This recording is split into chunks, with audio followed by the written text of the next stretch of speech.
இன்னைக்கு நான் விசுவாசத்தோட சொல்றேன், சில கட்டு இன்னைக்கு உடையும். ஆமா, சில தரித்திரம் இன்னைக்கு மாறும். இன்னைக்கு உனக்கு பிசினஸுக்கான வழி திறக்கப்படும். உன் கை கால கட்டி வச்சிருக்கிற கட்டெல்லாம் இயேசுவின் நாமத்தினால இன்னைக்கு அவ்வளோ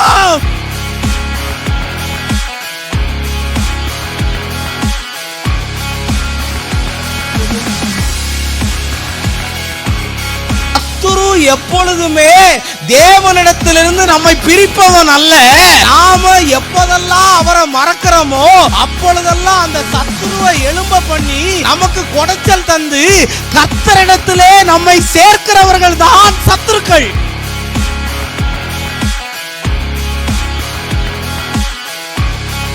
நீ இழந்து போனதையெல்லாம் நீ சாகிறதுக்கு முன்னாடி கர்த்தர் பெரிய அளவுல உனக்கு தந்துதான், உன்னை ஆசீர்வதிச்சுதான் மற்ற காரியங்களுக்கு கொண்டு போவாரே தவிர நீ இழந்து போனதையெல்லாம் மீட்டுக் கொள்வான்.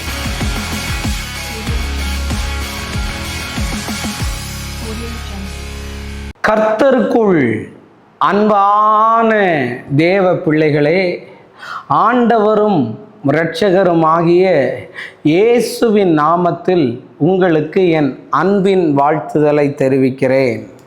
இந்த நல்ல நாளிலேயும் யோவான் 4வது அதிகாரம் அதனுடைய 39வது வசனத்தை வாசிக்கிறேன். நான் செய்த எல்லாவற்றையும் எனக்கு சொன்னார் என்று சாட்சி சொன்ன அந்த ஸ்திரீயனுடைய வார்த்தைகளின் நிமித்தம் அந்த ஊரில் உள்ள சமாரியரில் அநேகர் அவர் மேல் விசுவாசம் உள்ளவனானார்கள் என்று எழுதியிருக்கிறது.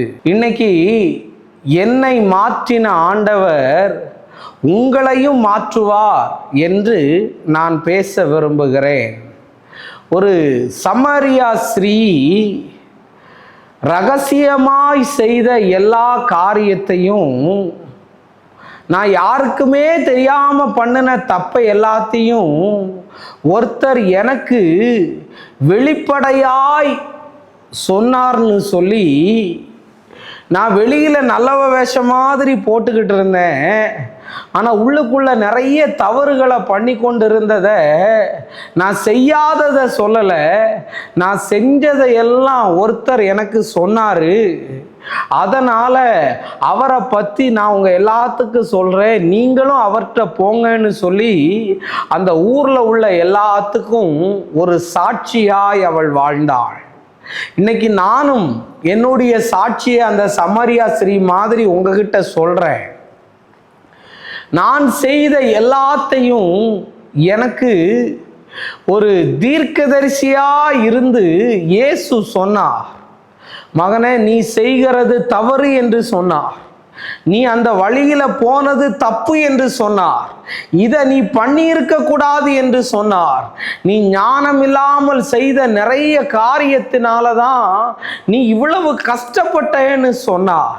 அப்படி சொன்னதுனால என் வாழ்க்கை, ஆண்டவரே, யாருக்கும் தெரியாதது எல்லாம் இயேசு எனக்கு உணர்த்தினாரே என்று சொல்லி என்னுடைய வாழ்க்கையை அவரிடத்திலே ஒப்பு கொடுக்க ஆரம்பித்த போது தூஷித்தவர்களின் முன், தூசியாய் இருந்தவர்களின் முன் ஆண்டவரனை சாட்சியாய் வைத்திருக்கிறார். தேவ பிள்ளையே, இன்னைக்கு நீ எவ்வளவு பெரிய தப்புல வேணாலும் இருக்கலாம், நீ எவ்வளவு பெரிய கொடூரமான பாவத்துல வேணாலும் இருக்கலாம், யாருக்கும் தெரியலையே, யாருமே பார்க்கலையே, நான் வெளியிலையா இது தெரிய போகுதுன்னு நினைக்கிற, அதை யாரும் கண்டுபிடிக்க வேண்டாம்.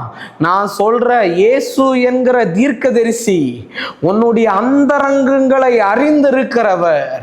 அவர் உனக்கு, நீ தனிமையில போய் ஜோம் பண்ணும்போது சொல்லுவார், நீ முன்னேறாததுக்கு காரணம் என்ன, உன்னை முடக்கி வச்சிருக்கிறதுக்கு காரணம் என்னன்னு. அவர் உன் வாழ்க்கையை தொட்டுட்டார்னா எல்லாருக்கு முன்னாடி நீ சாட்சியா நிற்ப. ஊழியமே வேண்டாம் என்று சொன்னவன், ஆண்டவரே வேண்டாம் என்று சொன்னவன், நான் நேசித்தவள் போதும் என்று நின்றவன், ஓ என்ன வேணாலும் நம்ம செஞ்சிடலான்னு திறமையை சார்ந்து கொண்டிருந்தவன், எல்லா இடத்துலையும் அவமானப்பட்ட போது, எல்லா இடத்துலையும் அசிங்கப்பட்ட போது, வாழ்க்கையே வேண்டாம் என்று நானே என்னையே அழிக்க முயற்சித்த போது இந்த இயேசு என் வாழ்க்கையை தொட்டா ஷபா ரபா லபா. ஓ, இன்னைக்கு அந்த இயேசு உன்னையும் தொடுவா. நீ செய்கிற ரகசிய பாவத்தை எல்லாம் விட்டு வெளியே வர அவர் உனக்கு உதவி செய்வார். அதனாலதான் சொன்னேன், என்னையே மாத்திட்டாரு, உன்னை மாத்த எவ்வளவு நேரம் ஆகும்? Count down start. ஆண்டவர் உன்னை தொட போறார். நம்ம ஜெபிப்போம். அன்பான ஆண்டவரே, இந்த நேரத்துக்காக நன்றி சொல்றேன் அப்பா. ரொம்ப உணர்வு பூர்வமாய் தேவன் இதை எனக்கு பேச வைத்திருக்கிறீர். இதை கேட்கிறவர்களும் நான் என்ன உணர்வோட பேசுறேனோ அதே உணர்வை ரிசீவ் பண்ணுவார்களாக என்று ஜெபிக்கிறேன். இயேசுவின் நாமத்தில் வேண்டுகிறேன் நல்ல பிதாவே. ஆமேன், ஆமேன். God bless you. கர்த்தர் உங்களை ஆசீர்வதிப்பார்.